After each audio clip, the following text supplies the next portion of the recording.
Chapter 4 begins with something new, a power-up. It's definitely an overlooked feature since the manual only mentions it in the multiplayer section and not in the single-player list of items. I don't recall hearing any video on YouTube talking about it either from the ones I've watched. Aside from giving the player a Call of Duty health bar, it adds special effects to the weapons. Some of them include stakes traveling straight with no arc but still doesn't pierce through enemies, or shurikens causing explosions at any range. If this was a modern game, the effects from the power-up would be upgrades gained from a collectible, so they're not drastic effects like a typical power-up such as quad damage. Given that, there is a case to be made of having them become permanent after some point in the story to give the chain gun rocket launcher some competition. It refreshes the arsenal and keeps things from getting stale for that short amount of time by encouraging the player to try out what's new with the weapons. I think People Can Fly made the right choice by having this be the power-up. Invulnerability is kind of bland and feels more like an easy win than something fun. Quad damage isn't really needed as everything dies rather quickly anyway. Daniel's Demon Morph ability fulfills the role of both of those too, so having either of them is redundant. However, they're not the most exciting modifications. The shotgun, for example, has a tighter spread and the rocket launcher has faster rockets. That's lackluster for a power-up. It unfortunately does cause the feeling of seeing what's new to be all that there is for what the power-up provides. Stuff like better stats or a boring change for a weapon modification power-up. New functions like how the grenade launcher fires incendiary grenades feel more worthwhile and satisfying than a rocket traveling faster. One that could have worked well is giving the damn stake gun the ability to pierce and make a kebab out of demons. Chapter 4 is more of the same that we've come to expect out of Painkiller. It is slightly more difficult due to the hard to avoid hounds that roll into you and the triple shot crossbow knights in the later half of the chapter. They also have shields, so you have to aim for an opening or blow them up. Otherwise, not much changes in the gameplay besides having more ammo at the start of the levels, so the whole famine to feast thing isn't an issue anymore, and some traps added into their arenas. They're only found in this chapter and again in the expansion. The same goes for the fake out level end trick. Traps seem like a good idea to get more use out of the physics engine, as you can have things swinging around or hanging from the ceiling to either push or harm the player, or the demons if you bait them into one. They don't get much use in the main campaign, nor do they take advantage of their engine. The expansion does a better job in regards to that. They're standard things that any game with or without Havoc could implement, and they're just there. The Crusher Trap acts more like a speed bump than anything, and the bounce pads are placed near the perimeter of the arena where they won't see much use except for finding secrets. You can get stuck in them too, as I did, so in my case those pads were more of a hindrance than adding something fun to the gameplay. There's also a fountain that spews out lava rocks that does have some effect on its arena fight. It can kill anyone, but its projectile speed is too slow to be something to worry about for the player, unless you backtrack your steps. It's better used for taking out the demons given how they trail behind the player. A simple increase in its speed or leaving behind tiny pools of lava would have helped make it more of a danger to worry about. The gargoyle head statues who spit out magic missiles have the same problem of not being dangerous enough to matter in the fight. There's also too much free space where you could ignore those statues entirely. The fake out level ending is a surprise and yields a bit of insight into Hell's minions. We can hear menacing laughter, which gives this meaning if we can figure out who it is. I believe it is Lucifer, as he's the closest match. If that is true, this shows that he can summon their forces into existence, and the fights throughout the game possibly aren't random encounters. It's not official, still it provides some in-game explanation as to why demons just pop into arenas. It may also explain why the enemy count increases as the game progresses, going from a range of 100 to 150 in chapters 1 and 2 to 250 to 350 by chapter 3 onward. Lucifer may be getting more desperate to stop Daniel, or he wants to push him even further beyond to absorb more souls now that he has the strength to handle more of them, identified by the chain gun rocket launcher.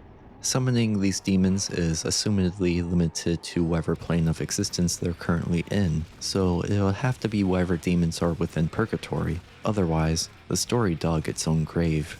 Chapter 4 also has a nice flow to it. It's a crusade going from a European castle to Byzantine and Ottoman styled palaces, and eventually the Tower of Babel. The level design continues to deliver too in terms of the visuals. There's some nice use of the lighting in the palace and Babel levels as well. Here we get some color such as a nice mix of orange and blue, or a night lit up by lamps. Cozy is the first word that comes to mind for me. Other levels still have good lighting like the town's bleak look of fire and fog, but here it feels like it stands out more, probably because the color catches my eye. It may just be a personal thing. The architecture, however, has something more concrete for us. The castle doesn't offer much for visuals, to be honest, so I'll skip ahead to the next level. The first building, the one that the level starts in, is the Dome of the Rock. The second building at the end is the Hagia Sophia.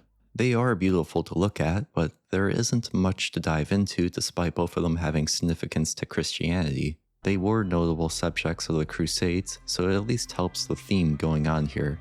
The castle in the previous level also includes leper zombies, which keeps in line with how the disease was prevalent during the Crusades as mentioned back in the Plague Town level. Beyond that, there's not much to explain why a building in Jerusalem and another from Istanbul are in the same place. I think it's just to show off People Can Fly's ability to create some cool buildings and to keep the Crusades theme. There's not much in the paintings either, with general depictions of the burial or entombment of Christ and Christ's Pantocrator. As much as I would like to brainstorm some off-the-wall theory for the significance of the Dome of the Rock and Hagia Sophia within Painkiller, they don't offer enough depth to dive into. The Tower of Babel, on the other hand, it's a bit hard to get a full view of the tower, but the place still looks nice and it was never finished anyway as per its story. But we're here to figure out a key question. Why is Alastor here? Even though Trauma takes a detour through a forest and Alastor's actual level doesn't look like the Babel level, I think it's safe to assume that Alastor's level is the Tower of Babel based on how the angel said that he's near the ancient towers. There are other towers like the Tower of Eder or the Tower of David, but they are more like regular towers that a town would have. No other tower has the significance that Babel does. It could be that Alastor's level is a depiction of it being completed. The Tower of Babel mainly serves as a parable. God created different languages to prevent a united humanity from building a tower to reach heaven. But what if, in the world of Painkiller, this tower was one of Hell's attempts to invade heaven? Let's get the biblical connections out of the way first. The Tower of Babel is an act of defiance against God because of their pride, making it an embodiment of sin. Pride is considered one of the deadly sins, and I'll let someone else explain. Quote, "Sinful pride is refusing to recognize God's sovereign role in everything. Good pride is recognizing that apart from God, you can do nothing, and therefore giving God the glory of the things you accomplish." End quote. We can see this in chapter 11 of Genesis, where they wanted to make a name for themselves by building the tower. A tower that's the embodiment of sin makes for a neat spot to have a boss battle with Lucifer's top general, not to forget Alastor's own pride for revolting against Lucifer and taking his place. It is possible that the Tower of Babel was built by demons, or that Hell influenced humans to do so by convincing them to become self-sufficient from God, similar to how Lucifer persuaded Eve to commit the original sin. There's evidence within the game too. Some of the sound files for this level are babbling terms like Gadka, which means chat, and Gurvar, which means hubbub. The Gadka ones have the typical demonic compression applied to them, but the Gurvar ones are human. There does seem to be a technical issue with the Gurvar sounds in Babel, however. For some reason, all of the Gurvar sound files in Babel are from the opera level, which are completely different from each other if you play them in a separate software. Even placing the file from Babel's folder overwrites itself to the one from the opera level's folder. It's a shame, but I'll just play Babel's file directly.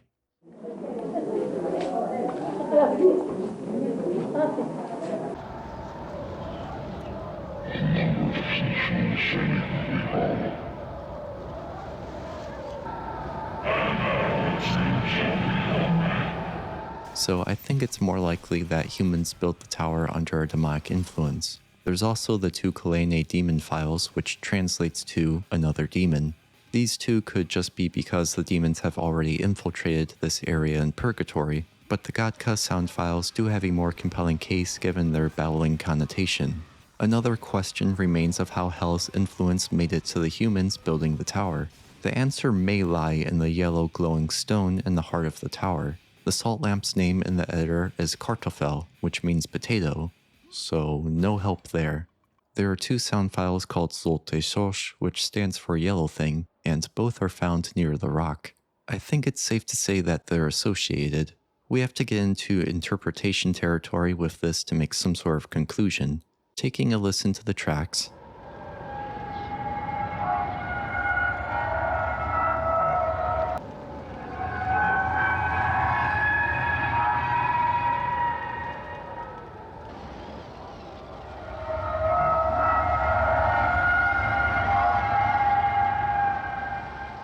is a bit harsh to my ears. I would not want to be around something that makes a noise like that.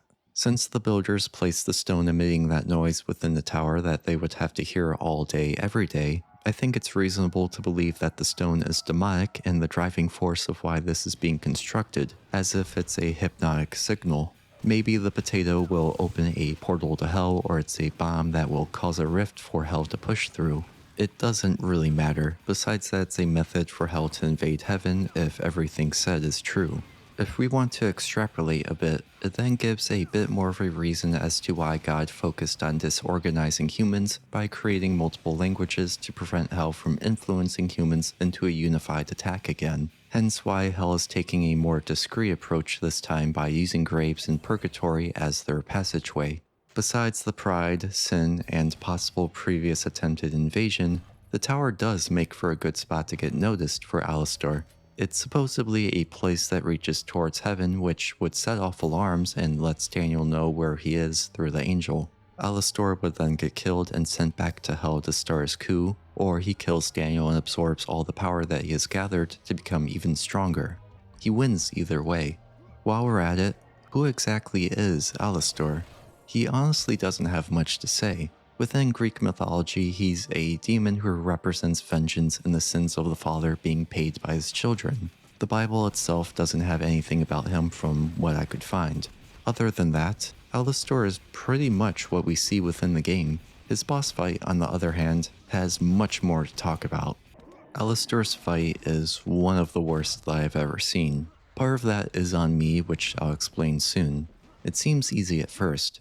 You wait for Alastor to fly by or pop up near the edge of the tower, unload everything you got, and repeat. Not having Alastor make a sound until he's within his attack range is a bit dubious, but that's the least of our worries.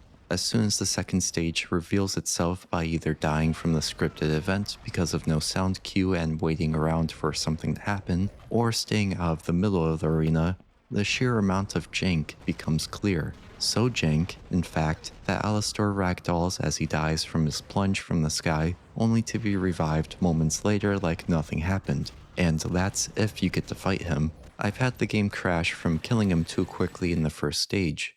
This arena is small for a boss of his size, especially when he's constantly lunging at you with attacks that have a rather large hitbox. On top of that, we have a fully destructible environment except for the floor until the next stage starts. All of the rubble from the pillars to the walls will get in your way. As you can see, that'll lead to getting stuck a lot, diverting attention to either Alastor to deal damage or trying to make sure that you have a path to flee. Alastor isn't that tough of a boss. It's the god-forsaken arena that grinds the player down by attrition, literally. After each stage with the floor collapsing, you will take fall damage. There are 4 stages in total, yielding 3 instances of guaranteed fall damage. Then of course there's the damage from Alastor himself, from either getting hit head-on or clipped from that fire breath attack.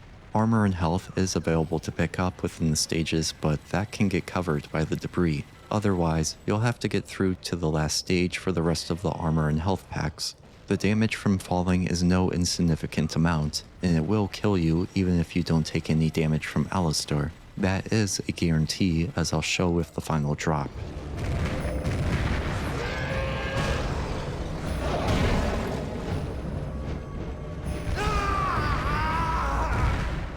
No amount of health is going to save you from that.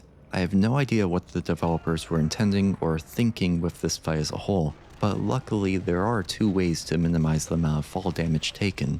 One way is to figure out a spot to land on top of the pillars in the area below so that the damage is minor. It's reliable as long as you get your placement right, since the pillars stay stable until the next stage starts. It may take a couple of tries to find that spot, but it's worth it. The other way is to use the Iron Will Golden Tarot card given by the Guardian Boss challenge of killing him in under 1 minute and 20 seconds. That will make you invulnerable to damage from both the boss and falling. That tarot card trivializes this whole ordeal. I was going for a no tarot card playthrough since they're not necessary and make the game easier than it already is. Either through stubbornness or persistence, I didn't want to give in to having to use a tarot card just to beat the game. And I don't believe that something optional like tarot cards should be forced upon the player in order to progress, especially when it's a specific card that requires completing a challenge where you don't know exactly what the reward is until you finish it. Landing on top of one of the pillars for the final drop doesn't work as they're too far down. However, it's possible to hug the perimeter of the arena and land on the ledge. This was hopeful at first, as I could shoot Alastor without him being able to attack me. That is, until he heals himself using the statues below. It's possible to kill him from here if you plan for it ahead of time and manage your ammo to destroy all of the statues, but that way is cheesy and not what I'm going for. The columns down there aren't reliable as Alastor destroys them. That requires a precise jump too, along with hoping that you don't slide off or Alastor doesn't walk into it as you're jumping towards it. But that gives an idea. Alastor lingers right below where you're at, and he's a tall hunk of a man, good enough for the ladies. What more reliable platform is there than his hunched, broad back? And it works, without too much fall damage, allowing me to complete my no tarot card playthrough.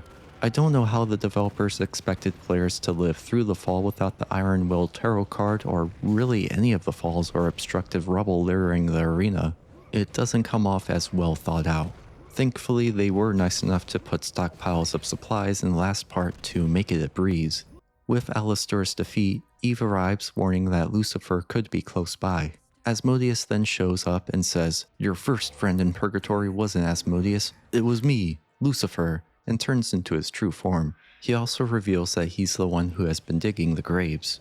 It's a common trope to have higher beings hide with a human guise, or in this case a demon guise. So it's a fitting twist and helps explain how the graves acted as a rift between Purgatory and Hell.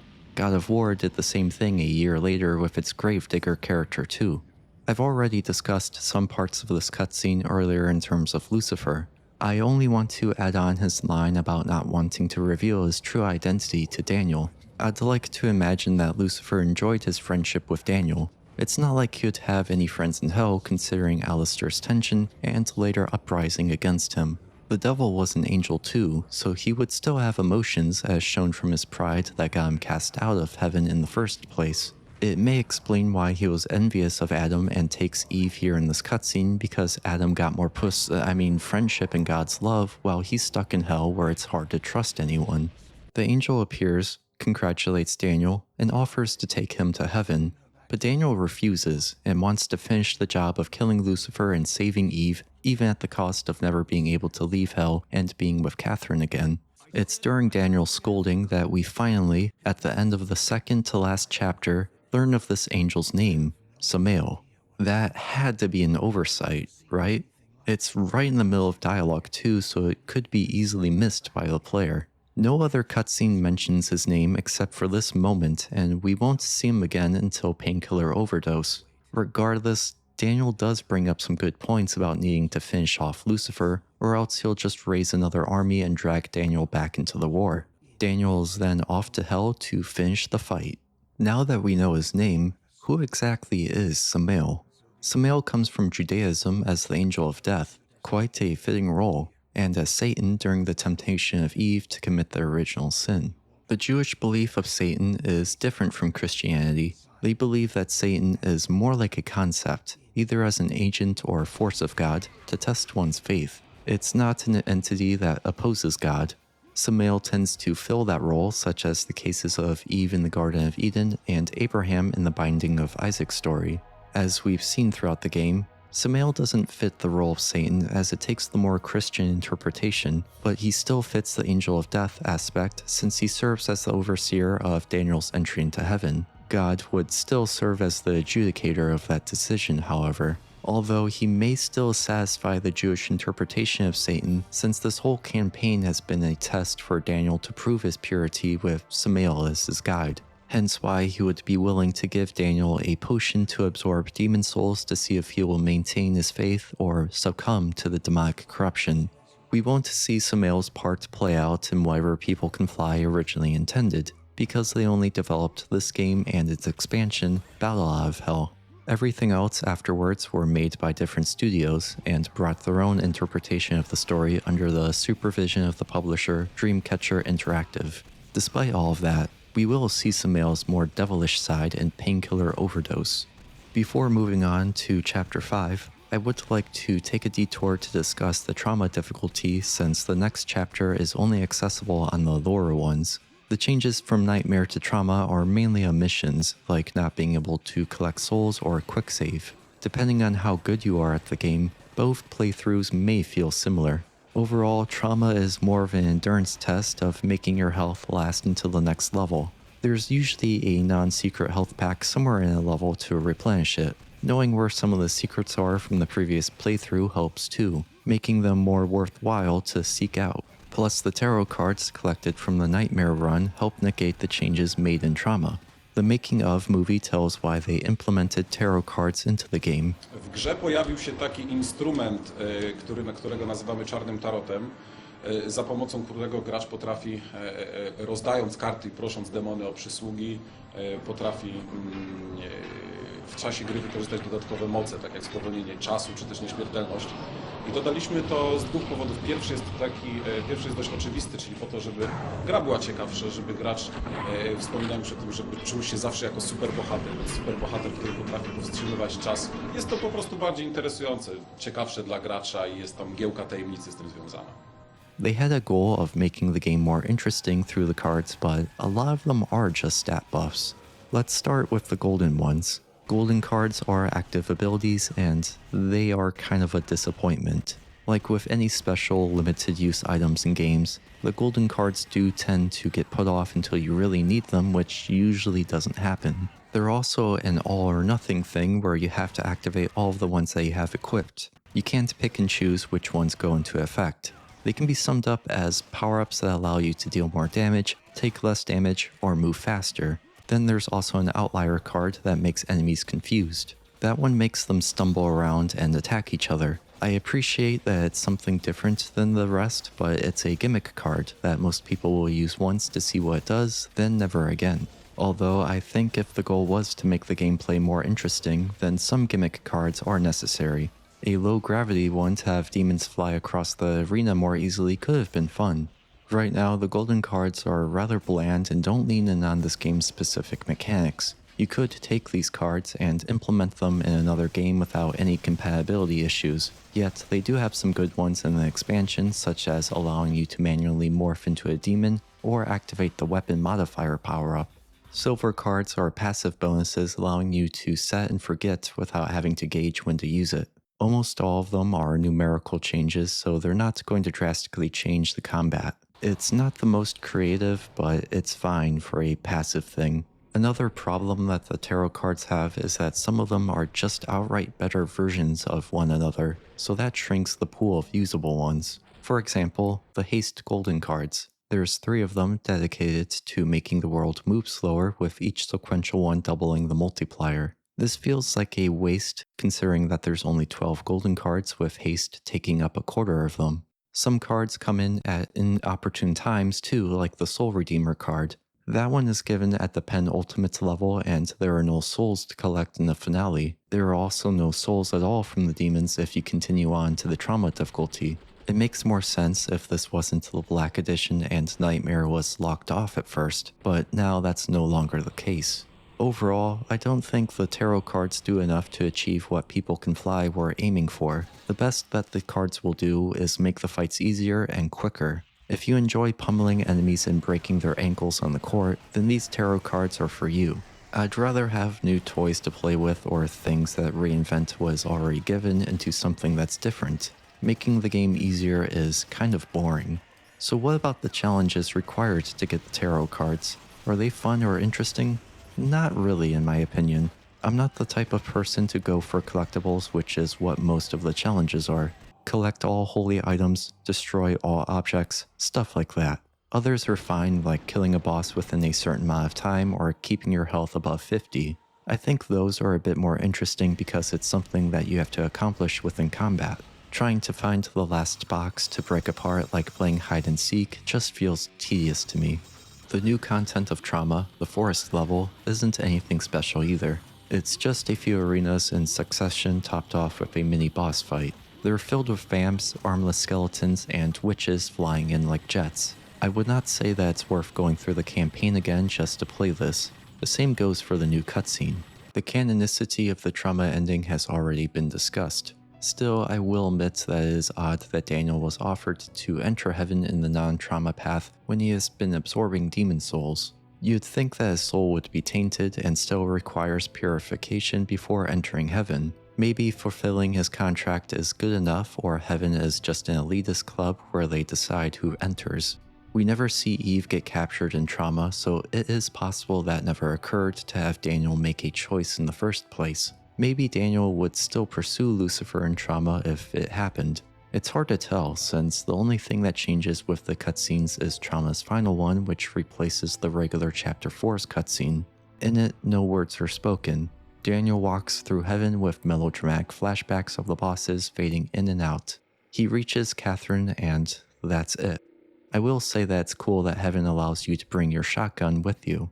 Usually the preferred ending is the one locked behind more requirements, but in Painkiller's case, the normal ending gives a more satisfying conclusion with more gameplay and story. It does feel like something added in just to let players have a blindingly white, happy ending. Chapter 5 slips and slides in by having a theme of water-based levels. The biker gang makes a return until the monastery where the monks come back with a new variant. This chapter doesn't have the same build-up as the previous one. This one may have a loosely unified theme, but the levels still feel disjointed and fumbles the momentum that Going to Hell carries. However, there are hints of something greater if we dive beneath the surface. People Can Fly did do their research, so there is likely a reason as to why Venice and a shipyard were chosen. I believe the answer lies in the Divine Comedy, in particular, the Inferno. In Canto 21, Dante and Virgil traverse the 8th circle of hell, which is dedicated to fraud. They're in the ditch for barators, meaning corrupt politicians. The black tar that they're submerged under reminds Dante of the arsenal of the Venetians, a complex of shipyards and armories powering Venice's navy. Tar was used to build and repair ships, hence why Dante made that connection. If People Can Fly created these two levels based on the Divine Comedy, then they act as a metaphor of sorts where Dante is traversing through hell and Daniel is traveling towards it. Admittedly, it's not the strongest case, but I'm trying my best with what little this game gives. Venice and Painkiller does have some other Christian-related things, so we can take a look at those. There are a few real-life landmarks in the level, such as Rialto's Bridge, St. Mark's Basilica, and the Doge's Palace. Besides the bridge, they feature artwork about the general history of Christianity, just like in the game. The bridge just has carvings of prominent saints in Venice, along with a scene of the Annunciation. Some of the artwork in the game includes Jesus on the cross, the entombment of Jesus, and Mary, the mother of Jesus, as a queen with baby Jesus. Once again, there's not much to analyze here. It's still cool that they recreated the buildings in the game. There is at least something new in the old monastery. Key hunting snuck its way in right before the finale. They're in the form of pentagrams. While the symbol has had a bunch of different meanings, it probably represents protection by warding off evil in this case. That may be the only interpretation that makes sense, because if they didn't ward off evil, then the demons could just open the gate themselves. I think Daniel is breaking its seals to open it, since Eve in the expansion mentions that the gate is gone. It could be that heaven destroyed it to prevent further access. Still, the other interpretation of inverting the pentagram to make it satanic is quite fitting with the other things that we can find here. Building a monastery over a gate of hell to contain it is not unheard of. Just look at historical accounts, such as Matthew 16:18, Diablo 1, and St. Patrick's Purgatory. In Matthew 16:18's case, it was a metaphorical statement rather than something literal, and in St. Patrick's case, it was more so about purgatory, but it still gave a vision of hell, probably from all the beer. It is possible that this monastery and Painkiller became corrupted over time due to the seal's weakening or any other factor. It may also be because of the demons that have recently infested the area. Either way, this place isn't holy anymore. We can take a listen to the sound files for Masha, meaning mass,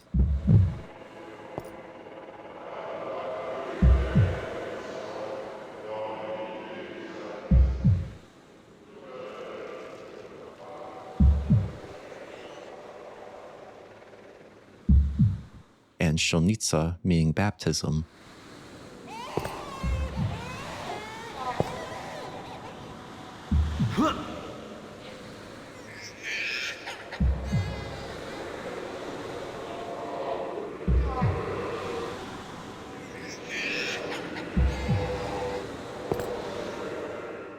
Found within this level to hear how twisted this place has become. Even the sound of the bell has been distorted.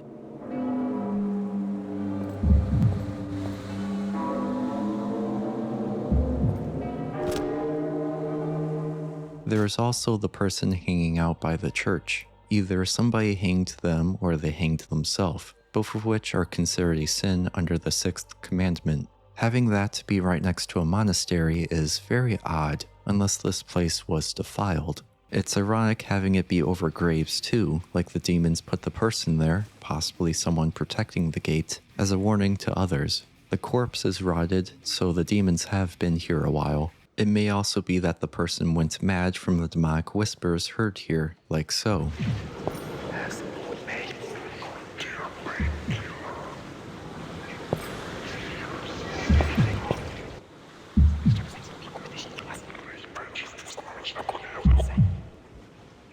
And did it themselves. That would support the theory that the monastery became tainted over time. Painkiller's interpretation of purgatory is a reflection of our world, so this could have been a corrupt church, as we've discussed earlier with the indulgences leading to the Protestant Reformation, hence its inclination towards becoming defiled and why something like the cathedral in Chapter 1 has maintained its condition. I guess it just couldn't bear the weight of its sins.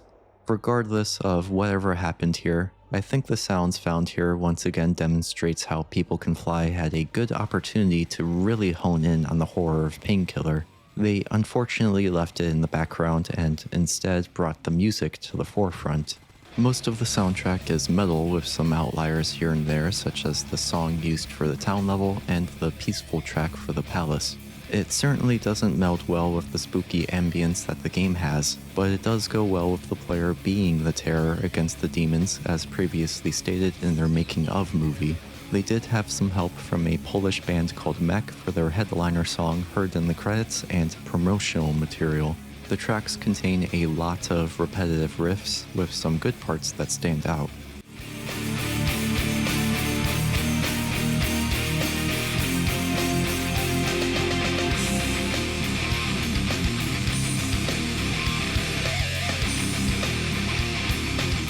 I wish they developed the songs a bit more to take out some of the repetition, or at least were smarter with it. Let's take one of the most well-known video game songs, and a very relevant one to Painkiller as an example. Doom E1M1 at Doom's Gate is just one long riff for the entire song. It should have been doomed to obscurity by that alone, but it takes the riff and shifts it around the fretboard to keep it somewhat fresh while building itself up like it's progressing towards the end of the track. And now it's one of the most iconic songs, admittedly helped by Doom's huge popularity, but still.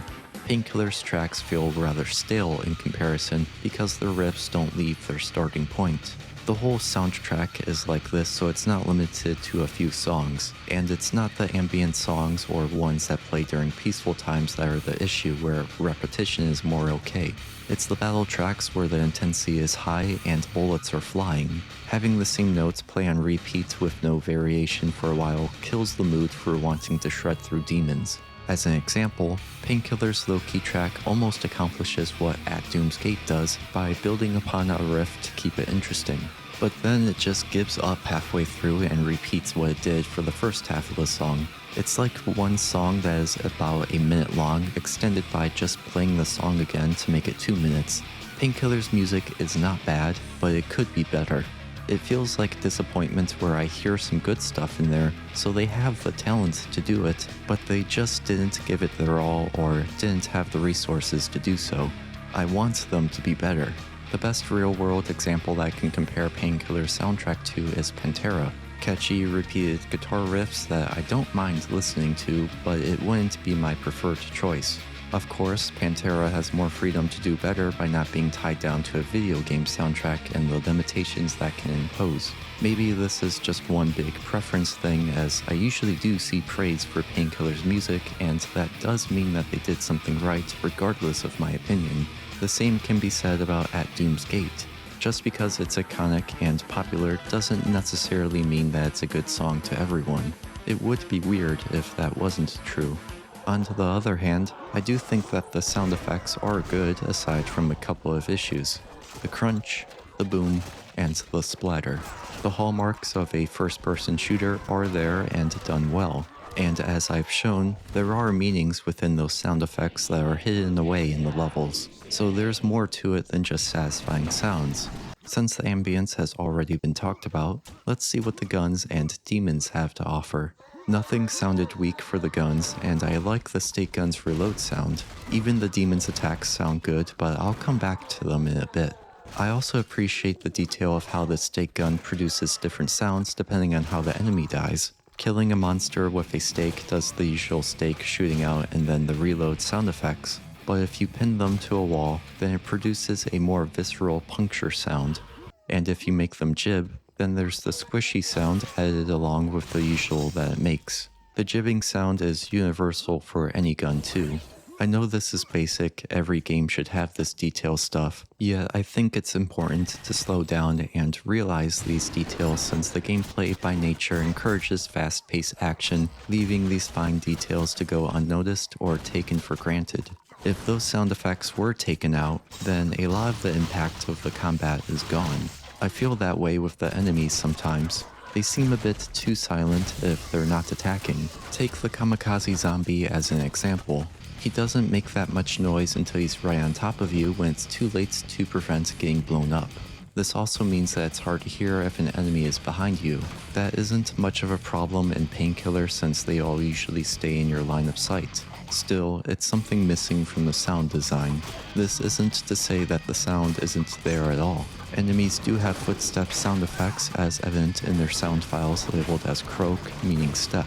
It's that there's so much noise going on that it makes the relatively quiet footsteps practically non-existent.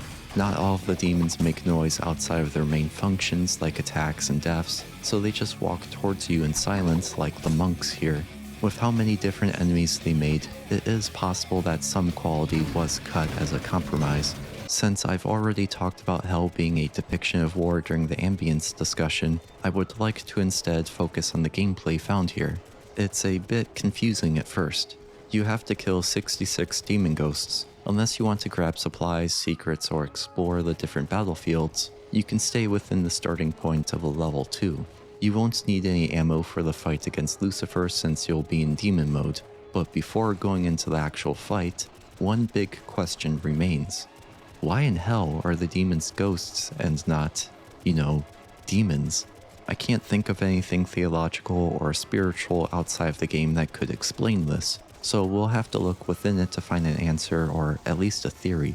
The ghosts definitely fit the remnants of the past theme throughout the game, and it feels natural to have them here. There are melee enemies selected from each chapter with a lack of anyone from chapter 4. Because of that omission, I don't think that the ghosts here are to represent the fallen in these battlefields. Otherwise, the Crusader Knight demons would fit right in with the medieval part. I think the past that these demon ghosts represent is much more recent. I believe that they're demons Daniel has killed during the campaign. That's why they show up as ghosts in Hell, to symbolize their recent death, and why none of them spawn souls when killed, because Daniel already has their soul. That does beg the question as to why Alastor still maintains his power and appearance despite his recent defeat. The lore on consuming souls and demons returning to Hell upon death is iffy, and unfortunately we never get clarification. It may be safer to think of these ghosts as symbolic than something literal.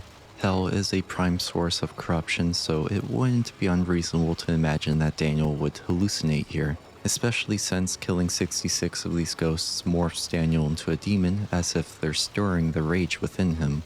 So it's like the demonic souls within Daniel are becoming restless now that they're back in Hell, like a soldier experiencing PTSD from seeing a familiar battlefield. It may also explain why Daniel has to transform into a demon to fight Lucifer. The corruption within him may grow stronger here, and he needs the strength gathered from all of those he has slain to defeat Lucifer. One way to do that is to let the beast take over. All of the other bosses could be fought with just guns at the start, yet Daniel always transforms into a demon at the end to finish them off, as if that power is required to actually kill them. So what does the fight against Lucifer look like? It's horrible. He's a boring and confusing boss where you need to kill 66 ghosts just to get to him, hope that some of the rocks that you have to blast manage to hit him, and then finally parry his sword back into him. Maybe this is all a metaphoric reference to Einstein's quote that World War III will be fought with sticks and stones. I don't know, besides this fight sucks. It doesn't help that he can and will summon the rocks, then walk towards you, ruining your chance of hitting him. Or that you have to kill 66 ghosts again if you fail at killing Lucifer within the limited amount of time spent in the demon mode. Or that nothing about how this fight works is told or hinted at. Then 264 souls, then 330, then 396, and still he did not die, or indeed show any sign of taking any damage. So once he'd killed me, I resorted to looking up a solution online. And the background became gray. That's when he was vulnerable and you could shoot him. But he had so much health. So you're just running around picking up ammo and then just like aiming at the clouds where he's walking around and just shoot until finally his health whittled down. And for the longest time, I didn't even think I was hurting him. And it just was super boring. Like, it could have been an amazing level, and it just, out of all the boss fights, it was actually the most boring boss fight. And then there's the boss fights, which are just fucking atrocious and stand out as another really weak element in the game. It's best to make a quick save when you finally get into Lucifer's arena so that you don't waste time having to kill the ghosts again to retry the fight. When you finally defeat Lucifer, you may get the same issue that I had. This is how it looks after I killed him. It's supposed to return you to the battlefield of all the different wars, but I got the Jank War instead. It fixes itself if you save and load, so it's not a big issue. It just feels like getting sand kicked in your face after dealing with the boss fight. One mystery at the end here that I can't figure out is why the end level portal that traces the shape of an upside down pentacle is blue. In all other levels, it's red.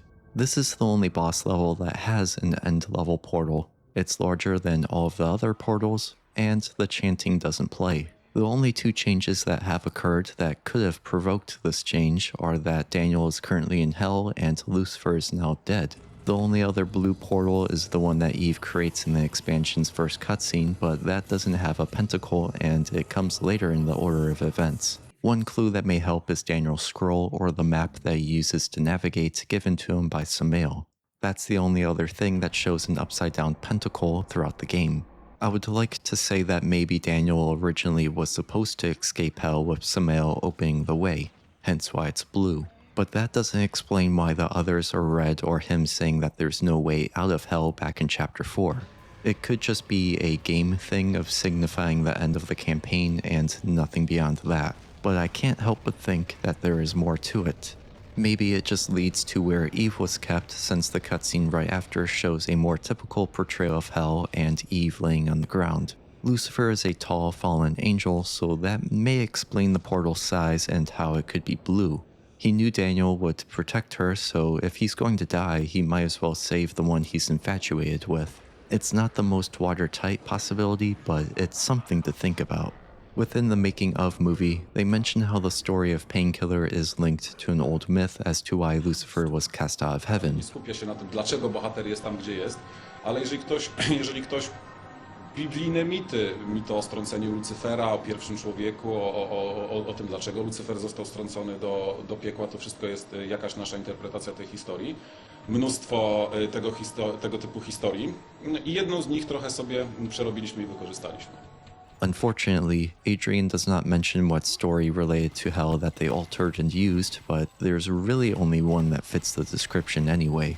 Well, I guess possibly two that they could have picked from. The stories within the Bible of Adam and Eve and Lucifer's fall from heaven are what this game's story is based off of. We can see this within the game as well as concept art of an early design of Lucifer depicted as a human-like fallen angel. It's similar to one of the most famous depictions of Lucifer, the fallen angel, by Alexandre Cabanel that shows him right after his expulsion from heaven. He also made a painting called The Expulsion of Adam and Eve from the Garden of Paradise that has an alternative title of Paradise Lost. Paradise Lost by John Milton is a retelling of the Book of Genesis in a more dramatized view where those stories of Adam and Eve and Lucifer's downfall are expanded upon. I think this is where People Can Fly derived the basis for Painkiller's story rather than directly from the Book of Genesis. It contains the same beats as the Bible, but also includes Lucifer's intention of getting revenge on heaven through cunning plans rather than force, a scheme devised by hell to seduce humanity into hell's command, and a quote that matches a key motif in Painkiller. Paradise Lost and Painkiller's Lucifer both don't want to directly fight heaven and instead want to undercut them initially before possibly launching an invasion. We can see this in Adam and Eve's original sin, the intention behind Painkiller's Tower of Babel theory discussed earlier, if it is true, and Lucifer digging graves in purgatory to launch a surprise attack.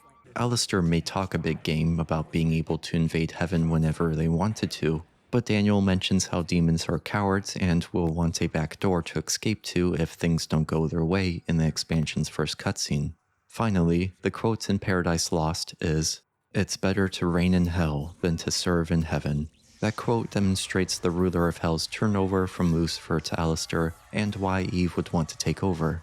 In a symbolic way, it also shows Daniel's reasoning as to why he didn't enter heaven when he had the chance. He thought independently and not for God's will, the same type of pride that got Lucifer kicked out of heaven.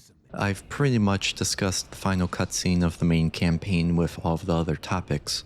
To sum it up, Daniel kills Lucifer and reaches Eve, Alastor returns and reveals his scheme to revolt. Lucifer never invaded heaven despite having the manpower to do so because he was too cautious, and Daniel turns into the Doom guy. One thing that I haven't mentioned yet is that in the final seconds of the game, we can hear Daniel turn into a demon. It's the first and only time that we hear it outside of gameplay.